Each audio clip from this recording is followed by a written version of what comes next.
Presenting the classics of Sam P. Chaladurai. Sam P. Chaladurai அவர்களின் போதனை களஞ்சியத்திலிருந்து நாம் வெற்றிகரமான குடும்பங்களை உடையவர்களாக இருந்து வெற்றிகரமாய் வாழ்ந்து சந்தோஷமாய் வாழ்ந்து நமக்குள்ள இருக்கிற பிரச்சனைகளால் சரி செய்து சீர்படுத்தி எல்லாவற்றையும் நேராக்கி கொண்டு போகும்போது தேவனுடைய நாமத்துக்கு மகிமை உண்டாகிறது. தேவன் உயர்த்தப்படுகிறார். தேவனுக்கு அது பிரியமாய் இருக்கிறது என்று நான் சொல்லுகிறேன். அப்படிப்பட்ட குடும்பங்களை கர்த்தர் ஆசீர்வதிக்க விரும்புகிறார். ஏனென்றால் இவங்க ஒழுங்கா இருக்கிறாங்க, நல்லா இருக்கிறாங்க, தேவனுடைய தன்மை இந்த உலகத்தில் பிரதிபலிக்கிறதுக்காக வாழுகிறார்கள், கர்த்தருக்கு என்று சாட்சியாக வாழுகிறார்கள், கர்த்தரை உயர்த்தும்படியாக இவர்கள் முற்படுகிறார்கள். ஆகவே கர்த்தரே பிரியப்படுகிறார். கர்த்தர் சொல்ற, நான் இந்த குடும்பத்தை இன்னும் ஆசீர்வதிச்சு இன்னும் உயர்த்த போறேன். ஏன்னா இவர்களை தான் எக்ஸிபிஷன் மெட்டீரியல் ஆக்க போறேன், நான் இவர்களை தூக்கி வைக்க போறேன். அவனவன் விசனமாயும் அல்ல, கட்டாயமாயும் அல்ல, தன் மனதில் நியமித்தபடியே கொடுக்க கடவன், உற்சாகமாய் கொடுக்கிறவனிடத்தில் தேவன் பிரியமாய் இருக்கிறார். எல்லாரும் கரங்களை ஓடி சொல்லுவோம், என்னுடைய குடும்பத்துக்கு நான் செய்ய வேண்டிய கடமைகளை விசனத்தோடும் அல்ல, கட்டாயத்தோடும் அல்ல, உற்சாகமாய் நான் செய்வேன். ஏனென்றால் அது தேவனுடைய திட்டம். அப்ப நான் சமைக்கும் போது உற்சாகமாய் செய்வேன். சமைக்கிறத பற்றி ஒரு பெரிய உற்சாகம், ஏதோ சாப்பிட வந்துருவாங்க அப்படின்னு செய்ய விடாது. நல்லா உற்சாகமா செய்ய வேண்டும், ஆசையோடு செய்ய வேண்டும். சுத்தம் பண்ணும் போதும் பெரிய உற்சாகம், புருஷன் காசை கொடுக்கும் போதும் பெரிய உற்சாகம், எல்லாத்திலும் உற்சாகம் உற்சாகம். ஏனென்று சொன்னால் விதைக்கிறது நம்முடைய குடும்பம். இது நல்ல நிலம் என்று தேவன் நினைக்கிறாரு. இந்த குடும்பத்தை நல்லா பார்க்கும் போது, இதை உயர்வா நினைச்சு இதை நல்லா பாதுகாத்து நல்லா செய்யும் போது, குடும்பத்துக்கு நல்லா செய்யும் போது ஆண்டவர் பெரிய அளவிலே நம்மை ஆசீர்வதிக்க விரும்புகிறார். ஆனா சிலர் சொல்றாங்க, இன்னைக்கு முக்கியமா ஒரு காரியத்தை நான் தெளிவா சொல்ல விரும்புறேன். சிலர் சொல்றாங்க, ஐயா அந்த குடும்பம் நல்ல நிலம்னு சொல்றீங்களே, சில குடும்பம்லாம் நல்ல நிலம் இல்லையா. என் மனைவியை பாருங்க, ரட்சிக்கப்படாதவ, இவளுக்கெல்லாம் செய்யணுமா? இந்த பிள்ளைகள் பாருங்க, ஒன்னும் உருப்படி இல்லாத பிள்ளைகள், செய்யவே எனக்கு மனசே இல்லையா. அவன் இப்படி பண்றானாக்கும், இவ இப்படி பண்றாளாக்கும், பிள்ளைகள்லாம் எப்படி இருக்காங்களாக்கும், அவங்களுக்கெல்லாம் நான் செய்யணுமா? சில மனைவிமார் சொல்றாங்க, என் புருஷன் ரசிக்கப்படாதவங்க, குடிச்சிட்டு வர்றாருங்க, இப்படி பண்றாருங்க, அப்படி பண்றாருங்க, காசை சரியா கொடுக்கறது இல்லைங்க, இவங்களுக்கெல்லாம் நான் செய்யணுமா? நான் ஏன் செய்யணும்?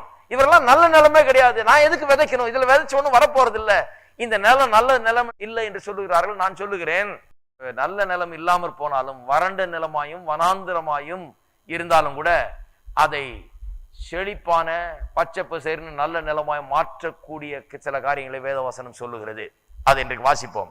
ஏசாயா 35ஆம் அதிகாரத்துக்கு திருப்போம். ஏசாயா 35.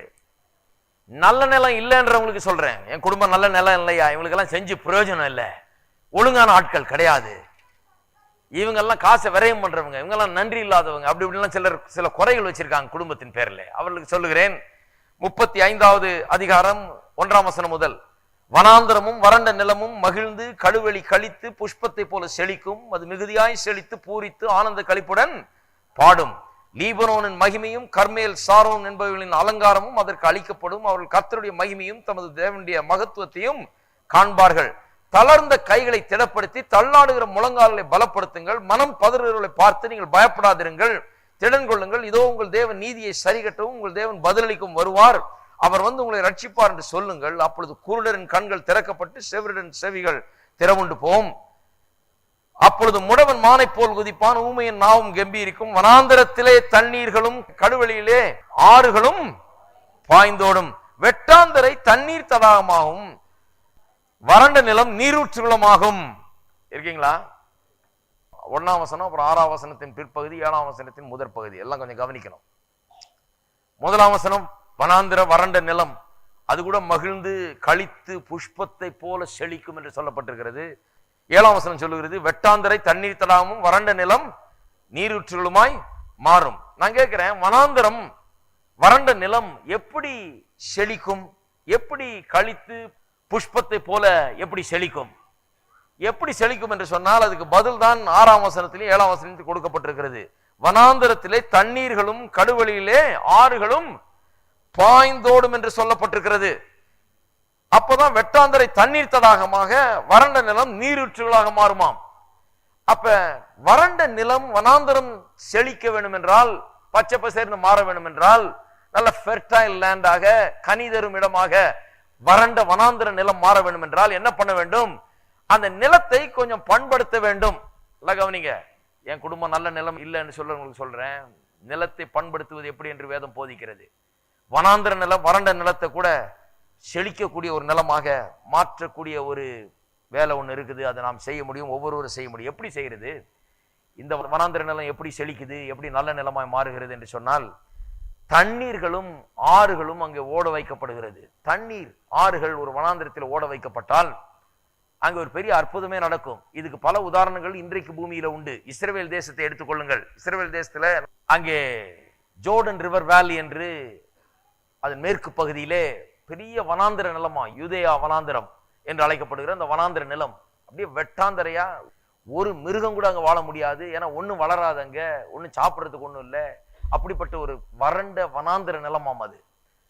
இந்த இஸ்ரவேல் மக்கள் என்ன பண்ணியிருக்காங்க, அந்த இடத்தை எடுத்து அந்த இடத்தை எப்படி டெவலப் பண்றதுன்னு பார்த்து யோர்தான் நதியில் இருக்கிற அந்த தண்ணீரை திசை திருப்பி இந்த வனாந்திரத்துல ஓடும்படியாய் பண்ணியிருக்கிறார்கள். பண்ணி இன்னைக்கு போய் பார்த்தீங்கன்னா எப்படி இருக்குன்னு சிலர் சொல்றாங்க, புஸ்தகங்கள் சொல்லுகிறது, இன்னும் பார்த்துட்டு வந்தவங்க எல்லாம் சொல்றாங்க. அதுல வளருகிற கனிகளும் காய்களும் ஆகாரங்களும் புசிக்க அவ்வளவு அருமையா இருக்குதா, அவ்வளவு அருமையான விளைகிற நிலமாக, பச்சை பசேர்னு செழிக்கிற நிலமாக வனாந்திர வறண்ட நிலத்தை அப்படியே மாற்றிட்டாங்களாம். எப்படி மாற்றிருக்காங்க? எங்கேயோ ஓடுற ஆற்ற அந்த தண்ணிய இந்த பக்கம் திருப்பி விட்டு வனாந்திரத்தின் வழியா ஓடும்படியாக, அங்க நீர்ப்பாசனம் உண்டாகும்படியாக, அங்க தண்ணீர் அந்த வனாந்திர வறண்ட நிலத்தை கழுவி சுத்தமாக்கி அதை விளையக்கூடிய ஒரு பூமியாக மாற்றும்படியாக அப்படி தண்ணீரை விட்டுருக்காங்க. தண்ணீரை விட்ட உடனே தண்ணீர் கொஞ்ச நாள் அங்க இருந்தாலே அது சரியா போயிடும். அந்த நிலமே சரியா போச்சாம். கலிபோர்னியா என்கிற மாகாணத்துல, அமெரிக்காவிலே சதர்ன் கலிபோர்னியா என்கிற பகுதி அப்படிப்பட்ட ஒரு பகுதி, வறண்ட ஒரு இடம். அதெல்லாம் ஜனங்கள் போய் வாசம் பண்ண முடியாத அளவுக்கு ஒரு காலத்தில் இருந்த இடம். அதை இன்னைக்கு பாத்தீங்கன்னா நம்பவே மாட்டீங்க, அப்படிப்பட்ட இடமான். ஏனென்றால் மற்ற இடத்துல விளையிற காய்கறிகள் பழங்களை விட இங்கே அவ்வளவு பெருசா இருக்கும், அவ்வளவு ருசியா வேற இருக்கும். அதேதான், எங்கேயோ ஓடுற தண்ணியை இந்த பக்கம் திசை திருப்பி அப்படியே விட்டுருக்காங்க பாருங்க. விட்டு அந்த வனாந்திர வறண்ட நிலம் எல்லாம் நன்றாக செழித்து பூத்து குலுங்குற அளவுக்கு பச்சை பசேர் என்று அப்படி மாறுகிறது. நான் சொல்லுகிறேன், இதுக்கு பல உதாரணங்கள் இந்த உலகத்தில் இருக்கிறது. இன்னொரு வசனத்துக்கு திருப்போம். ஏசாயா 51 அதிகாரம் 3 வசனம். கர்த்தர் சீயோனுக்கு ஆறுதல் செய்வார், அதில் பாழான ஸ்தலங்களை எல்லாம் தேறுதல் அடைய செய்து அதன் வனாந்திரத்தை ஏதேனை போலவும் அதன் அவாந்திர வெளியை கர்த்தரின் தோட்டத்தை போலவும் ஆக்குவார். சந்தோஷம் மகிழ்ச்சியும் துதியும் கீத சத்தமும் அதில் உண்டாயிருக்கும். பாருங்க, வனாந்திரத்தை ஏதேன் போலவும் அவாந்திர வெளியை கர்த்தரின் தோட்டத்தை போலவும் ஆக்குவாராம். சந்தோஷமும் மகிழ்ச்சியும் துதியும் கீத சத்தம் உண்டாயிருக்கும். பாருங்க, அநேக குடும்பங்கள் இன்றைக்கு வனாந்திரம் போல இருக்கிறது. அநேக குடும்பங்கள் இன்றைக்கு வறண்ட நிலத்தை போல இருக்கிறது. அங்கே ஆசீர்வாதம் இல்லை, சந்தோஷம் இல்லை, மகிழ்ச்சி இல்லை, களிப்பு இல்லை, செழிப்பு இல்லை. அப்படிப்பட்ட ஒரு ஆசீர்வாதம் நிலையில, நிறைவில்லாத ஒரு நிலையில குடும்பங்கள் இருந்து கொண்டிருக்கிறது. அநேக நேரங்களிலே கர்த்தர் சொல்லுகிறார், இந்த குடும்பத்தின் நிலையை மாற்ற உங்கள் கையில ஒரு பெரிய ஒரு வித்தையை வச்சிருக்கேன் நானு. நீங்க அதை செய்ய முடியும். ஒவ்வொரு குடும்ப தலைவனும் செய்ய முடியும், குடும்ப தலைவியும் செய்ய முடியும், ஒவ்வொரு பிள்ளைகளும் செய்ய முடியும், ஒவ்வொரு தாய் தகப்பன்மாரும் செய்ய முடியும். என் குடும்பம் இப்படி இருக்குதே, வறண்ட நிலம் போல இருக்கிறது, இது காய்ஞ்சு போய் கிடக்கிறது, இங்க செழிப்பு இல்லையே, சந்தோஷம் இல்லையே, களிப்பு இல்லையே, சமாதானம் இல்லையே, நிம்மதி இல்லையே என்று சொல்லிக் கொண்டிருக்கிறவர்களுக்கு சொல்லுகிறேன், கர்த்தர் ஒரு வழியை வைத்திருக்கிறார். வனாந்திரத்தை போல இருக்கிற உங்கள் குடும்பங்களை செழிக்க பண்ணும்படியாக, பூத்து குலுங்க செய்யும்படியாக, பச்சை பசேல் என்று செழிப்பானதாக மாற்றக்கூடியதாக, சந்தோஷம் சமாதானமும் நிறைந்த ஒரு இடமாக மாற்றக்கூடியதாக கர்த்தர் உங்களுக்கு ஒரு வழியை வைத்திருக்கிறார். அந்த வழி என்ன? தண்ணீர் பாய்ச்ச வேண்டும். அல்ல, தண்ணீர் பாய்ச்சறது என்றால் என்ன? எபேசியர் 5 அதிகாரத்துக்கு திருப்போம். எபேசியர் 5 அதிகாரம் குடும்பத்தை குறித்து அப்போஸ்தலனாகிய பவுல் போதிக்கிறார். 22 வசனம், 5:22. மனைவிகளே, கர்த்தருக்கு கீழ்ப்படிகிறது போல உங்கள் சொந்த புருஷருக்கும் கீழ்ப்படியுங்கள். கிறிஸ்து சபைக்கு தலையாய் இருக்கிறது போல புருஷனும் மனைவிக்கு தலையாய் இருக்கிறான். அவரே சரீரத்துக்கும் இரட்சகராய் இருக்கிறார். ஆகையால் சபையானது கிறிஸ்துவுக்கு கீழ்ப்படுகிறது போல மனைவிகளும் தங்கள் சொந்த புருஷருக்கு எந்த காரியத்திலும் கீழ்ப்படிந்திருக்க வேண்டும். புருஷர்களே, உங்கள் மனைவிகளில் அன்பு கூறுங்கள், அப்படியே கிறிஸ்துவும் சபையில் அன்பு கூர்ந்து தாம் அதை திருவசனத்தை கொண்டு தண்ணீர் முழுக்கினால் சுத்திகரித்து பரிசுத்தமாக்குறதுக்கும் கரைதிரை முதலானவைகள் ஒன்றுமில்லாமல் பரிசுத்தம் பிழையற்றதுமான மகிமையுள்ள சபையாக அதை தமக்கு முன் நிறுத்திக் கொள்வதற்கும் தம்மை தாமே அதற்காக ஒப்பு கொடுத்தார். அப்படியே புருஷர்களும் தங்கள் மனைவிகளை தங்கள் சொந்த சரீரங்களாக பாவித்து அவர்கள் அன்பு கூற வேண்டும். தன் மனைவியில் அன்பு கூறுவன் தன்னில் தான் அன்பு கூறுகிறான். தன் சொந்த மாம்சத்தை பாய்த்தவன் ஒருவனும் இல்லையே. கர்த்தர் சபையை போஷித்து காப்பாற்றுகிறது போல ஒவ்வொருவரும் தன் மாம்சத்தை போஷித்து காப்பாற்றுகிறான். ரொம்ப பெரிய சத்தியம் அடங்கி இருக்கு பாருங்க. இது பிரசங்கம் பண்ணலாம் நிறைய.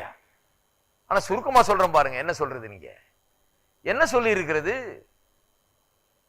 புருஷன் மனைவியும் குறித்து சொல்லும் போது இங்க சொல்லப்பட்டிருக்கிறது கிறிஸ்துவுக்கும் சபைக்கும் இருக்கிற உறவை அங்கே ஒரு உதாரணமாக காட்டப்படுகிறது. 25ஆம் வசனம் சொல்லப்பட்டிருக்கிறது கிறிஸ்துவும் சபையில் அன்பு கூர்ந்து. புருஷன் மனைவியில் அன்பு கூற வேண்டும். அதுக்கு உதாரணம் என்ன? கிறிஸ்து எப்படி சபையில் அன்பு கூறுகிறார் என்று. குடும்பம் எப்படி நடக்க வேண்டும் என்பதற்கு பெரிய உதாரணம் என்ன? கிறிஸ்து சபையை எப்படி நடத்துகிறார் என்கிறதுதான் ஒரு பெரிய ஒரு உதாரணமா இருக்கிறது. எப்படி நடத்துகிறாராம்? கிறிஸ்து சபையில் அன்பு கூர்ந்து தாம் அதை திருவசனத்தை கொண்டு தண்ணீர் முழுக்கினால் சுத்திகரித்து பரிசுத்தமாக்குகிறார். நான் கேட்கிறேன், நாம் எல்லாம் பெரிய பிழையற்ற பரிசுத்தவான்கள் அல்ல. ஒரு பெரிய ரொம்ப பூரணமான ஒரு தப்புமே செய்யாத 100க்கு 100 சரியான ஆட்கள் கிடையாது. நம்ம எல்லாரையும் கொண்டு வந்து மீட்டு வெளியேற பெற்ற ரத்தத்தினால் கழுவி தொடர்ந்து நம்மை அவர் பரிசுத்தமாக்கி கொண்டிருக்கிறார். நம்மை மகிமையிலிருந்து மகிமைக்கு செல்ல அவர் உதவி கொண்டிருக்கிறார். நம்ம போக போக ஆவிக்குரிய வளர்ச்சியிலே முதிர்ச்சியிலே ஒரு பரிசுத்தமான வாழ்க்கையில நம்ம நடத்தி கொண்டிருக்கிறார். அது எப்படி செய்கிறாராம்? எப்படி நம்ம கழுவுகிறார்? எப்படி மோசமானவர்களை நல்லவர்களாக்குகிறார்? எப்படி நம்முடைய கெட்ட பழக்க வழக்கங்கள்லாம் போக்கி நல்ல பாதையிலே நம்ம கொண்டு வருகிறார்? எப்படி ஒரு நல்ல வாழ்க்கையை வாழும்படியாக நமக்கு செய்கிறார்? எப்படி விசுவாசிகள் மத்தியில கர்த்தர் கிரியை செய்கிறார் என்பதை குறித்து இங்கே சொல்லப்பட்டிருக்கிறது. திருவசனத்தை கொண்டு தண்ணீர் முழுக்கினால் சுத்திகரித்து பரிசுத்தமாக்குகிறாராம். பாருங்க, வனாந்தரத்துல ஆத்து தண்ணியை ஓட விட்டு அதை சுத்தம் செய்து அதை விளையிற பூமியா மாத்துறது போல தேவன் தம்முடைய குடும்பமாகிய இந்த சபையை எப்படி பராமரிக்கிறார்? எப்படி வறண்ட நிலம் போல இருக்கிற வாழ்க்கைகள் எல்லாம் எப்படி ஆறுகளோடு இடமாய் மாற்றி அவைகளை பூத்து குலுங்கும் செழிக்கும் இடமாய் எப்படி மாற்றி கொண்டு வர்றாருன்னு சொன்னா வசனத்தை அனுப்புகிறாராம் கர்த்தர். இருக்கீங்களா? வசனம் இல்லைன்னா நாம எப்படி இருக்க முடியாது. வசனத்தை கேட்டு கேட்டு கேட்டுதான் நம்ம அப்படியே முன்னேறி சென்று கொண்டே இருக்கிறோம். கேட்க கேட்க கேட்க நல்லாகி கொண்டே இருக்கிறோம். எத்தனை பேர் சொல்றீங்க கேட்க கேட்க நல்லாகிட்டே இருக்கிறேன்னு? ஒவ்வொரு நாளும் இந்த வசனமாகிய தண்ணீரை பாய்ச்சி நம்முடைய வாழ்க்கையில சுத்தப்படுத்தி நீர்ப்பாசனம் உள்ள இடமாக மாற்றி வனாந்தரம் போல இருக்கிற இடத்தை அப்படி செழிப்பான ஒரு இடமாய் தேவன் மாற்றிக்கொண்டே இருக்கிறார் என்று இங்க சொல்லப்பட்டிருக்கிறது. இயேசு அதான் செய்து கொண்டிருக்காரா சபைக்கு. அப்ப அதை தான் புருஷரும் மனைவிக்கு செய்ய வேண்டும் என்று சொல்லப்பட்டிருக்கு. நான் சொல்றேன், இதைத்தான் மனைவியும் புருஷனுக்கு செய்ய வேண்டும், புருஷனும் மனைவிக்கு செய்ய வேண்டும், பிள்ளைகள் தாய் தகப்பனுக்கு செய்ய வேண்டும், தாய் தகப்பன் பிள்ளைகளுக்கு செய்ய வேண்டும். எல்லாருமே இதை தான் செய்ய வேண்டும். வசனமாகிய இந்த தண்ணீரை கொண்டு நாம் வறண்ட வாழ்க்கையை ஆசீர்வாதமான ஒரு வாழ்க்கையாய் மாற்ற வேண்டும் என்று வேத வசனம் நமக்கு திட்டவட்டமா போதிக்கிறது. நிச்சயமா இதை பண்ணும்போது, வசனத்தை நாம் பேசும்போது, வசனத்தை நாம் கொடுக்கும் போது, வசனத்தின்படி நாம் நடக்கும் போது, வசனத்தின்படி நாம் பேசும்போது குடும்பம் மாற ஆரம்பிக்கிறது. மோசமான நிலம் போல, கெட்ட நிலம் போல இருக்கிற நிலம் கூட நல்ல விதைத்து விளையக்கூடிய ஒரு நிலமாக மாற ஆரம்பிக்கிறது. ஆகவேதான் பாருங்க, நாம் விதைக்கிற பூமியை சபிக்க கூடாதுன்னு சொல்லுவாங்க இல்லையா? விதைக்கிற பூமியை சபிக்க கூடாதுன்னு சொல்லுவாங்க. ஆதியிலே மனுஷன் பாவம் செய்த போது தேவனிடத்துல வந்து மனுஷனத்துல வந்து பேசும்போது உன் நிமித்தம் இந்த பூமி சபிக்கப்பட்டிருக்குன்னு சொன்னார் ஆதாம்கிட்ட. ஒரு வேத வல்லுநர் சொல்றாரு, உன் நிமித்தம் என்கிறத இப்படிதான் புரிந்து கொள்ளணுமா? நீ இந்த பூமியே சபிச்சுட்ட, சாப்பிட்டதன் மூலமா இந்த பூமியை நீ கர்ஸ் பண்ணிட்டேன்னு சொல்றாரு. கர்சன் ஒண்ணு ஆக்கிட்ட. அப்புறம் அதே வேத வல்லுநர் சொல்றாரு, இந்த பூமியை தான் கர்த்தர் வந்து நிற்கும் போதெல்லாம் அந்த பூமி பரிசுத்த பூமி ஆயிடுச்சு. மோசேட்ட சொல்றாரு, நீ பரிசுத்த பூமியில நிக்கிற அப்படிங்கிறாரு. பரிசுத்த பூமி ஆயிடுது. எப்படி பரிசுத்த பூமி ஆயிடுச்சு? அந்த சபிக்கப்பட்ட பூமியில, கெட்டு போன பூமியில, மனுஷன் கெடுத்த பூமியில, ஆதாம் கெடுத்த பூமியில தேவனுடைய பிரசன்னம் வந்து விளங்கும் போது அது ஆசீர்வாதமான பூமியாக மாறுகிறது. எத்தனை பேர் அதை விசுவாசிக்கிறீங்க? ஆகவே நிலத்தை சபிக்க கூடாது. பாருங்க, நம்ம விதைக்கிற நிலத்தை சபிக்க கூடாது, நம்முடைய குடும்பத்தை நாம் சபிக்க கூடாது, நம்முடைய வார்த்தைகள் சபிக்கிற வார்த்தைகளா இருக்க கூடாது. சபிக்கிற வார்த்தைனா நீ பாழா போ, நீ நாசமா போ, அப்படிதான். அதுதான் சபிக்கிற வார்த்தை நினைச்சுக்க கூடாது. அது இல்ல, அது யாரும் அப்படி சொல்றது இல்ல. நிறைய பேர் அப்படி சொல்றது இல்ல. 99% பேர் அப்படி சொல்ல மாட்டாங்க. அந்த மாதிரி வார்த்தைகள் ஜனங்கள் வாயிலிருந்து வராது சாதாரணமா. தங்களுக்கு குடும்பத்தை அவ்வளவு தூரம் போக மாட்டாங்க. ஆனால் வேற விதமா சொல்லுவாங்க. நீ எல்லாம் எப்படி பொழைக்க போறியோ, எல்லாம் எப்படி விளங்குவியோ, என்ன சொன்னாலும் கேட்க மாட்டேங்க, இப்படி எல்லாம் இப்படி பேசுறது பாருங்க. இப்படி நெகட்டிவா பேசுறது, பிற்போக்கான விதத்திலே, தேவனுடைய வார்த்தைக்கு ஒவ்வாத விதத்துல நான் பேசும் போதெல்லாம் அது ஒரு விதமான சபிக்கிற ஒரு பேச்சு பாருங்க. சாபமான வார்த்தைகள். நம்முடைய நிலம் விளைய வேண்டும் என்று நாம் எதிர்பார்க்கிற அந்த நிலத்தையே நாம் கெட்ட ஒரு கண்ணோட்டத்தோடு பார்க்கிறோம். நம்முடைய வாயின் வார்த்தைகள் மூலமாக தீய விதைகளை நாம் விதைக்க ஆரம்பிச்சிடுறோம். நிலத்துல தண்ணீர் பாய்ச்சறதுக்கு பதிலா கொண்டாந்து நெருப்பை பத்த வச்சா எப்படி இருக்கும், அந்த மாதிரி ஆக்கி விட்டுறோம். ஏன்னா வேதம் சொல்லுது, நாவு எப்படி இருக்குதான், ஒரு நெருப்பு மாதிரி இருக்குது. ஒரு பொறி நெருப்பு ஒரு காட்டையே பற்ற வைத்து நாசமாக்கக்கூடிய அளவுக்கு நாக்கு இருக்கிறது என்று சொல்லுகிறது. நான் சொல்லுகிறேன், அநேகர் தங்களுடைய நாக்கினாலே, தங்களுடைய நாவினாலே குடும்பத்தை, குடும்பத்தின் செழிப்பை, குடும்பத்தின் ஆசீர்வாதத்தை, குடும்பத்தின் சமாதானத்தை பற்ற வைத்து தங்களுடைய நாவினாலே அதை எரிச்சு நாசமாக்கி விடுகிறார்கள். இருக்கீங்களா? நாவு அவ்வளவு வல்லமை உள்ளது பாருங்க. ஆகவேதான் வேதம் சொல்லுது, ஜாக்கிரதையா இருங்க. அப்ப இந்த நாவை வைத்து நெருப்பு பத்தவும் வைக்கலாம், தீ பத்தவும் வைக்கலாம். ஒரு பொறி மாதிரி ஏதோ ஒரு வார்த்தை சொன்னா போதும், அது பத்திக்கிட்டு இன்னைக்கெல்லாம் அதை பற்றி மனைவி பேசி, இதுக்கெல்லாம் புருஷன் அதை பற்றி பேசி, பிள்ளைகள்கிட்ட பேசி, பக்கத்து வீட்டுல பேசி, மாமியார்கிட்ட பேசி, மாமனார்ட்ட பேசி, எல்லாத்தையும் பேசி இந்த தீ பரவி பரவி பரவி அவங்கள 4 பேர் சொல்லி கொடுத்து, நீ இப்படி செய்யாக்கும், அந்த ஆளுக்கு அப்படி பண்ணாதான் சரிப்படுவாராக்கும் அப்படிங்கிறது. இவங்க இப்படி செய்யாக்கணும் இவங்க சொல்றது. இப்படியே பண்ணி இந்த தீ இந்த நாவு பாருங்க, ஒரு வார்த்தையில் ஆரம்பிச்ச அந்த காரியம் அப்படியே பரவுது. விசுவாசிக்கிறீங்களா? இப்படிதான் ஆகுது பாருங்க, பரவுது. அந்த ஒரு வார்த்தையை விட்டு இருந்தா அது பரவவே முடியாது. அங்க ஒரு வார்த்தையில் ஆரம்பிச்சு பரவி இந்த தீ பல குடும்பங்களை பத்தி எறிகிற மாதிரி ஆயிடுது. ஒரு குடும்பத்தில் ஆரம்பிச்சு அந்த அளவுக்கு போகிறது. ஆனால் நான் சொல்லுகிறேன், தீ பத்த வைக்காதீங்க, தண்ணீர் பாய்ச்சுங்க. இந்த நாவை வச்சு தண்ணீரும் பாய்ச்சலாம்.